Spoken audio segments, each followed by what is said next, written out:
10ರ ಹುಡುಗಾಟ, 20ರ ಪ್ರಾಯ,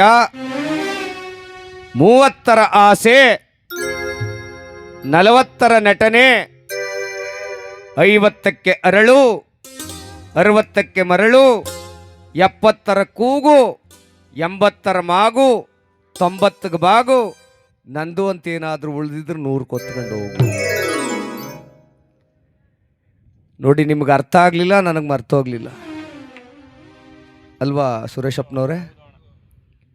10ರ ಹುಡುಗಾಟ, 20ರ ಪ್ರಾಯ, 30ರ ಆಸೆ, 40ರ ನಟನೆ, 50ಕ್ಕೆ ಅರಳು, 60ಕ್ಕೆ ಮರಳು, 70ರ ಕೂಗು, 80ರ ಮಾಗು, 90ಗೆ ಬಾಗು, ನಂದು ಅಂತ ಇದ್ರೆ 100 ಕೊತ್ಕೊಂಡು ಹೋಗು.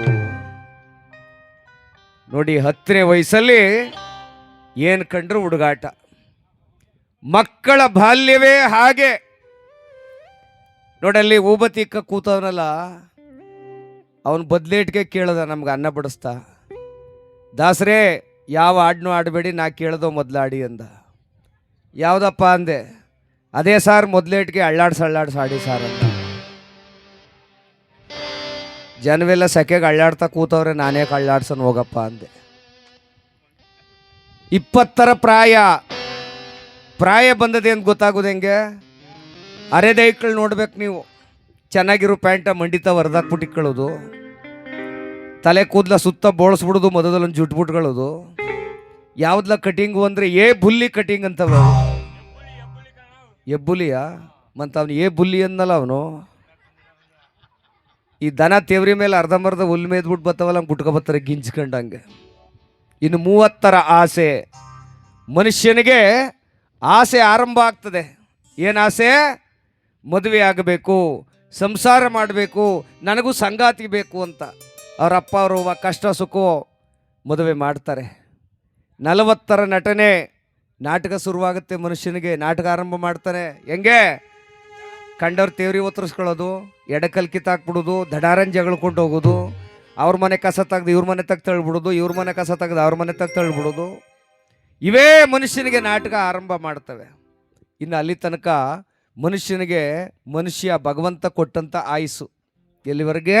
40ರವರೆಗೆ. ಈ 40ರಿಂದ 60ರ ತನಕ ಮನುಷ್ಯನಿಗೆ ಭಗವಂತ ಕೊಟ್ಟ ಆಯುಸ್ಸು ಯಾವುದು? ಕತ್ತೆ ಆಯುಸ್ಸು. ಕತ್ತೆ ಥರ ದುಡಿತಾನೆ ಮನುಷ್ಯ. ಎಲ್ಗೋದ್ರಿ ಏನಾರು ಸಿಕ್ಕಲಿ, ಒಂದು ಕಲ್ಲು ಸಿಕ್ಕಲಿ, ಒಂದು ಕೋಲ್ ಸಿಕ್ಕಲಿ, ಒಂದು ಹುಲ್ಲು ಸಿಕ್ಕಲಿ, ಏನಾರು ಎತ್ಕೊಬತ್ತಾನೆ ಮನೆಗೆ. ಯಾಕೆ ಹೇಳಿ? ಕತ್ತೆ ಥರ ಒತ್ತು ಸಂಸಾರವನ್ನು ಸಾಕಬೇಕು. ಇನ್ನು 60ರಿಂದ 80ರ ತನಕ ಮನುಷ್ಯನಿಗೆ ನಾಯಿ ಆಯಿಸು.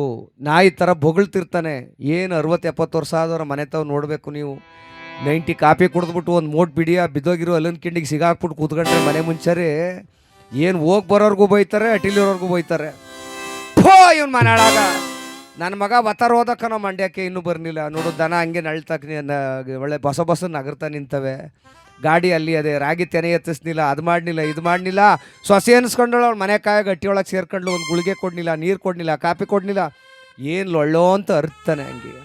ಯಾಕಲ ನಿಮ್ಮ ಅಪ್ಪ ಹಿಂಗೆ ಆಡ್ತಾವನಲ್ಲ ಅಂದರೆ ಮಗ ಅಂತಾನೆ ಹಳೆ ಮಿಸಿರು ಹೆಂಗಾರ ಆಡ್ಕೋಲಿ ಸುಮ್ಮಿರು ಅತ್ತಗೆ ಅಂತ. ನಾವು 70-80 ವರ್ಷ ಆಗದೆ ಸ್ವಿಚ್ ಆಫ್ ಆದ್ಮೇಲೆ ಸುಮ್ಮನೆ ಆಯ್ತಾನೆ ಅವನಿ ಅಂತಾನೆ.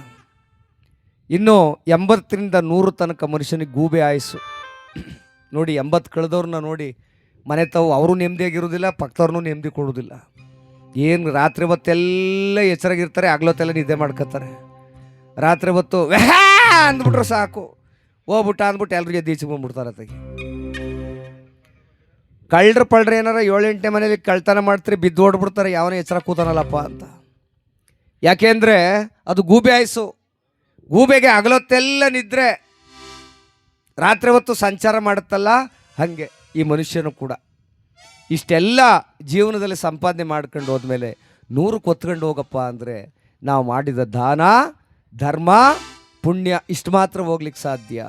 ನೋಡಿ, ಮನುಷ್ಯನೊಳಗೆ ಅಹಂಕಾರವನ್ನು ತೆಗಿಬೇಕಂತೆ. ಬಸವಣ್ಣನವರು ಏನು ಹೇಳಿದ್ರು? ಅವತ್ತು ಜಗತ್ತಿಗೆ ಒಬ್ಬನೇ ವಿಶ್ವಗುರು. ಯಾರವರು? ಅವರೇ ಜಗಜ್ಯೋತಿ ಬಸವಣ್ಣ. ಏನು ಹೇಳಿದ್ರು? ಎನಗಿಂತ ಕಿರಿಯರಿಲ್ಲ, ಎನ್ನ ಘನಶರಣರಿಗಿಂತ ಹಿರಿಯರಿಲ್ಲ. ಈಗ ನಾವೇನು ಅನ್ಕೊಂಡಿದ್ದೀವಿ ಅಂದರೆ ಬಿಡಿ ಮಗ, ನನ್ನ ಮುಂಚರ್ ಯಾವನ್ ಬಂದ ನೋಡ್ತೀನಿ ತಾಡಿ ನಾನು ಅಂತ ಅಹಂಕಾರ. ತಲೆ ಬಾಗ್ಸು ಪ್ರಕ್ರಿಯೆನೇ ಇಲ್ಲ ನೋಡಿ.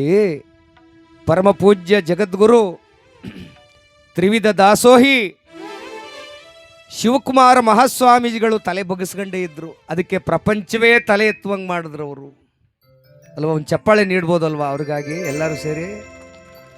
ಅವ್ರಿಗೆ ತಲೆ ಬಗ್ಗಿಸ್ಕೊಂಡೇ ಎಲ್ಲರನ್ನು ಮಾತಾಡಿದ್ರು. 111 ವರ್ಷ ಬದುಕಿದ್ರು ಕೂಡ ಒಂದು ದಿನ ಕನ್ನಡಕ್ಕೆ ಹಾಕಲಿಲ್ಲ. ಹಂಗೆ ಕುಂತ್ಕೊಂಡು ಅಂತರ ಬರೆದು ಬಂದವ್ರಿಗೆ ಶರಣರಿಗೆಲ್ಲ ಆ ಆಶೀರ್ವಾದವನ್ನು ಕೊಡ್ತಾ ಇದ್ರು. ನಾವು ಹಾಗೆ ತಲೆ ಬಾಗಿದಷ್ಟು ಭಗವಂತ ತಲೆ ಎತ್ತುವ ಪ್ರಕ್ರಿಯೆಯನ್ನು ಮಾಡ್ತಾನೆ.